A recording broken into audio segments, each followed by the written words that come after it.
you will die. We'll all die someday. Hello, this is Chris Brett from Eurogamer, and I'm joined by Bertie. Hello. Hello, how's it going? Very well, thanks. How are you? Oh, excellent. Really glad we got that out of the way, because we're going to talk about Hellblade, which is an interesting game, I think, because when it was first revealed back at Gamescom last year, I got the sense that the reaction was fairly muted. Obviously, some Ninja Theory fans are going to, be excited for it, but outside of that, I didn't pay a lot of attention to it myself. Up until E3, when they kind of showed a more substantial trailer, and one of the direct quotes from that was, "Explore hell through the lens of mental illness." Suddenly, it sounded like this game had something to say, and yeah, I was intrigued. Now, you played it at this year's Gamescom, and came away a little bit disappointed, is that fair to say? Yeah, so I've been struggling for a few days, weeks I guess, since Gamescom to try and put into words what I felt about Hellblade. I was quite excited about this. I'm keenly interested in mental health disorders for a variety of reasons, and the idea of exploring something that is invisible, hence the reason so many people who don't suffer or haven't suffered from it struggle to understand what it's like, to me that was very exciting, and I was fascinated to see how Ninja Theory, a studio that I respect, they've taken, do good cinematic presentation on things, and they've tackled quite intense characterization and done that quite well, worked for Andy Serkis and stuff. Sure. So I thought they've got good sort of acting chops, if you like, and I thought that's fascinating. How are they going to deal with this? What am I going to see? I'm not sure at what stage they revealed this, but they also mentioned that they've had some kind of support from the Wellcome Trust, which I feel like that validated, the sense that they were going to tackle this difficult subject in a mature way, and in a way that the people playing it would be able to take something away from it. As you said, it's something that people that don't struggle with mental health issues, it's very, very hard to grasp what that's all about. And this might have been a way for some people to try and get an understanding of that, right? Right, the only way you can see mental health disorders otherwise is through the actions of someone else. You can't see through their eyes. And yeah, the involvement of the Wellcome Trust suggested that this is coming from a place of authenticity, sure. Not a place like someone going, "Hey, yeah, I'm just going to make up what it's probably like." Yeah, I feel like it definitely benefits from that. If you don't know the Wellcome Trust, they are a charity foundation that kind of specialise in medical research, and they're a well-known name. It was nice to see that alongside Hellblade. And actually, we're putting out that you asked... so specifically, Ninja Theory are consulting a psychiatrist on the effects of psychosis. I'll go into exactly what they're trying to show in a second, with a direct quote. And the Wellcome Trust are also supplying some funding. Right. And Ninja Theory are also talking to people who suffer from psychosis, and I think presumably other mental health disorders. I'll do the quote now because it makes sense. Okay. So Dominic Matthews, the product development, he's basically been the spokesperson for this game, besides Tamim Antoniadis, who is the boss of Ninja Theory. So he's the very visible person in charge. So he said to me, she, being Senua, the main character of the game, experiences psychosis. If it was modern day, she would very possibly be diagnosed with schizophrenia. But schizophrenia as a diagnosis is a convenient grouping of such a wide range of symptoms. There's elements of anxiety, depression. She hears voices, she sees hallucinations and delusions. They said this idea has been there from the beginning. It's something that people on the team, personally feel strongly about. Sure. So that's where it all comes from. So actually playing it, did you get a sense that they've managed to tackle that well? No. This is one of the things that disappointed me most. I wanted to go in and see a nuanced representation. Because of the background of this project, I wanted to see a nuanced representation of psychosis or severe mental health disorders through a character's eyes. What I saw was like someone in a GCSE lesson had turned on the filters of blurriness or something else to represent. This looks crazy. To represent, and I don't mean offence to anyone who suffers from mental health disorders, but to represent a weirdo. And I mean that in a sort of derogatory term, because that's what the project felt like it was almost doing. It opens with a cinematic of Senua battling voices in her head and behaving weirdly. In a cliched, if I was in GCSE drama and someone said, play someone with severe mental health disorder, that's probably something I would do. And I expected more from Ninja Theory.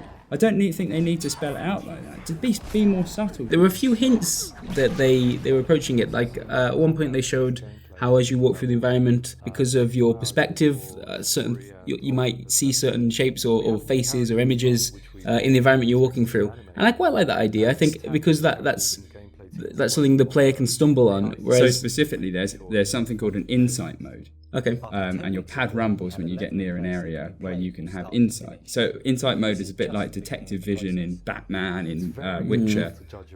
So you get something rumbles and you sort of investigate using heightened senses, which is also, another manifestation of your psychosis in that you see images in the world where there aren't images to other people. And that's another way of them showing it. Another way of them showing psychosis is that the world darkens based on Senua's fear level, but I think this is a scripted thing that you come across at certain points. Right, okay. Maybe it'll be a mechanical thing in the final game. I don't think so, though. I don't think it's that open world vibe. And maybe the enemies you fight are manifestations of her fear as well. That's not clear. But there are also puzzles that you solve using your insight mode. For instance, at one point you see in a tree the face of your mother, who your quest ultimately is to save the soul of a loved one. So I think you're trying to save the soul of your mother. I wonder, I don't get the impression from listening to these guys talk about it that this has come from necessarily a cynical place. It just feels like they are they that worried that the player will miss these things, that they feel like they really need to handhold them and make sure it's like use this special vision to make sure you see the this moment or this feeling that we want you to experience. So I hope that what happened is what I saw at Gamescom is what's known as a vertical slice. Mm-hmm. So it's a sort of a mini game, if you like, to represent a whole game. Yeah. So they've built something that you can play that they're going to flesh out or use the principles from. They're the main principles in this demo they're going to use in the main game. And I hope what they've done is just in packing it all in like that, they've just gone overboard. It is worth pointing out in one of the development diaries they did describe this this vertical slice as being up to a near finished standard, which is worrying. Not just because of the theme. Like I understand that maybe that they got a bit carried away with this demo, but more the combat as well that really didn't look up to scratch. Particularly from Ninja Theory, who you look at games like DMC and you expect a certain level of quality when it comes to the combat, and I've seen people compare it to Infinity Blade, a mobile game. Yeah, so there are two things really. I came away from this demo thing not particularly enlightened about psychosis and severe mental health disorders, but I know they're adding more kind of visualizations. They are working with the Mental Health Trust. They are working with people who suffer from these things. So they are trying to deepen that well of things, and maybe over a longer period of time. The game's not out until next year. It will be more subtle. But the other thing was I didn't have fun playing this game. Yeah. We start off, you have this cinematic, then you're chucked straight into a battle, and this game is a one-on-one encounter game. A bit like a fighting game, they say, like Street Fighter.